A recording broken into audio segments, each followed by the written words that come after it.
Welcome once again to Overhead Recipes. This is David, and in this episode, we're going to take a look on whether or not changing our tamper to a better one makes a difference.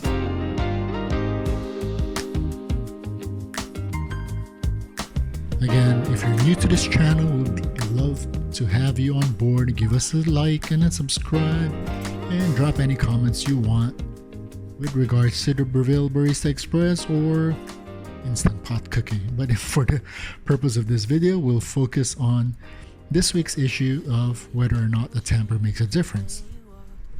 The main reason why I bring up this topic is recently I've been using a different bean and a different recipe with my naked portafilter extraction, and I noticed that quite a lot of times I'm getting random squirts that I don't get before. So I'm starting to wonder whether or not my tamper is at fault, because I haven't really changed any of my sequence when it comes to extracting coffee. So let's take a look on whether or not we can figure this out. New bean that I'm using, I'm roasting a city roast of this Ethiopian beans. These are pretty fresh. They're probably like 3 to 5 days old if I'm not mistaken. So I'm using approximately 18 grams of coffee beans for 2-to-1 extraction. Basically, I didn't change any of the other variables such as my grinder settings, inner or outer burr. It's still the same as my previous typical beans like the Brazilian and Colombian. So it's been okay. I mean, the extractions are fine. It's just that I'm getting a lot of squirts from it, from the portafilter, and it's getting quite annoying. I'm always getting like holes in the puck, and you can probably see this in this extraction. To keep things as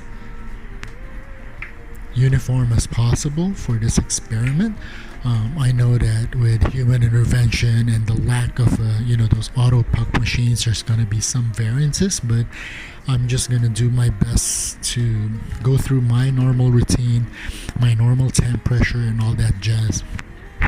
So we're getting our grind out. My usual setting is I set the grind timer setting to single dose, and I just set it to like the 12 o'clock position. That will fill up half of the portafilter, and then I use a fork to just fluff up any of the big grounds that got statically clumped, and then I fill up the rest of the portafilter basket at the same time. I like using a fork for the simple fact that I don't like touching the coffee grounds that much, just for sanitary reasons.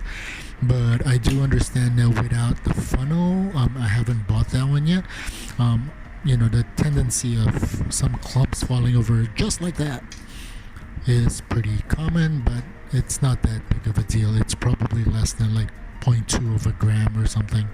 So I don't really fuss around with it too much other than poke the big clumps off and then use the round shape of the fork to push the grinds back.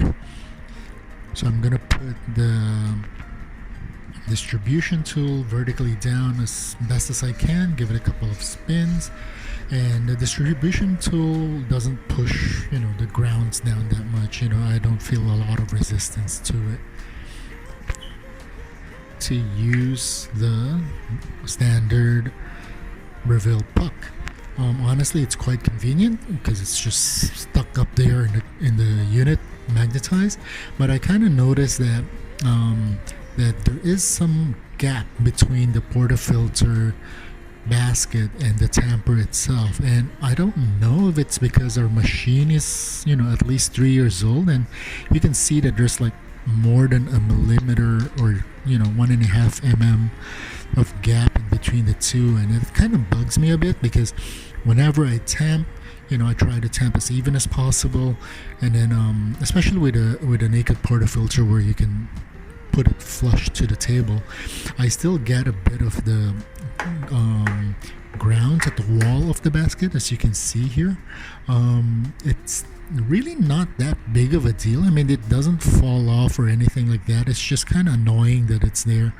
Normally I would like gently glide the edge of the tamper at the sides before tamping, but for this experiment I decided not to do so.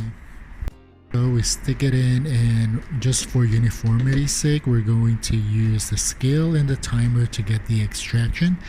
The second reason why I'm doing that is I think I have a flow meter issue with the machine. We'll cover that in a future video on whether or not, a quick fix can be had, or I have to open up the machine to get it fixed. Basically, the flow doesn't stop if I don't press the button manually. I got a 2-to-1 extraction with this, and honestly, the extraction's fine. It looks great. It actually tastes really good. There's no sourness, but as you can see right from the start, it squirted at roughly around the 8 o'clock mark, and then it's gonna go okay for a while, but after the whole funnel thing, there you go, the lava cone thing happens, I'm getting quite a lot of channeling quite often. I really don't understand why. Like, I've tried tapping harder, distributing more even, and all that stuff, and it doesn't really make a lot of difference. I'm still getting squirts that I don't get with my other beans. As you can see, I'm getting some on the tray. There's quite a bit at the back. Honestly, if I'm not using the scale, it's gonna be more. It's gonna squirt out quite a bit more. So yeah, that's kind of annoying. The wall of the mug doesn't really matter. It's just backsplash from the crema. So obviously, all the stains and the stainless steel, it gets kind of annoying. So and you take a look at the puck, and this is what happens quite often. I get like 2 or 3 relatively big holes that causes the channeling, and if you rewind this a bit, and you can see that the channeling does happen roughly at that same area, just slightly off center. And yeah, it's kind of random. Like, sometimes it's a little bit more on the side, and stuff, but normally it's just a couple of cm from the center. And yeah, it gets quite annoying, and there's not a lot of issue with the actual temp itself. Yeah, so you don't see the grill mark, the shower screen there, so the dose and everything is pretty standard. So let's give this a try with the better tamper. So this other tamper I got online, it's a lot heavier. I think it is almost like 450 grams or 500 grams, if I'm not mistaken, compared to the standard Breville one that is like 85 grams, if I remember correctly.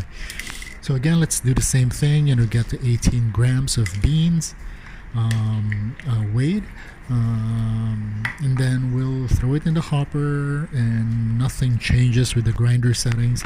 And I'll try to fill the basket as similarly as I can with the first one. I wipe the machine, all the surfaces, just to make sure that we can see any squirts and stuff like that from happening. So again, I fill up the basket half, give it a couple of taps, get the fork to break up the clumps, and try to flatten the grinds as much as I can, and fill it up again and do the same thing, and minimize any grind from falling over. And again, I love this machine, but the grinder grinds my gears. I hate the fact that grinds always either get stuck at the side or it just spills over. It's just kind of annoying. I wish they created some sort of a spout or something that redirects the grind dead smack in the center instead.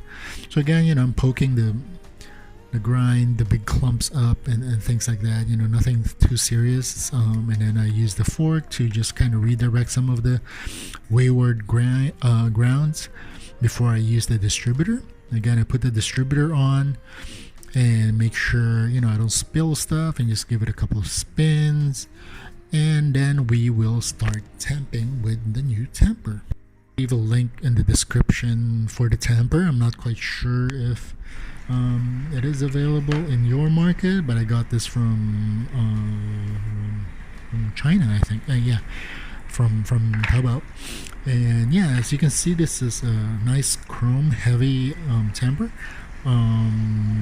and it still has that gap, but not as much. But it is a lot heavier. Like literally, if I put it down, I think it already starts compressing the grinds, and I really don't need to put a lot of pressure. I'm kind of still trying to get a hang of how hard to push this, because I really need a lot less effort to push this than the Breville Tamper. And as you can see, because of the gap, I still have a little bit of grind on the walls, but it's honestly not as thick as the one from the Breville grinder, but I don't think that will really make that much of a difference. I wouldn't want to tap the sides as well, because I don't want to break the puck and cause some cracks in channeling. But in general, the post tamp looks pretty similar to the other one. So let's see how it goes when we try to extract.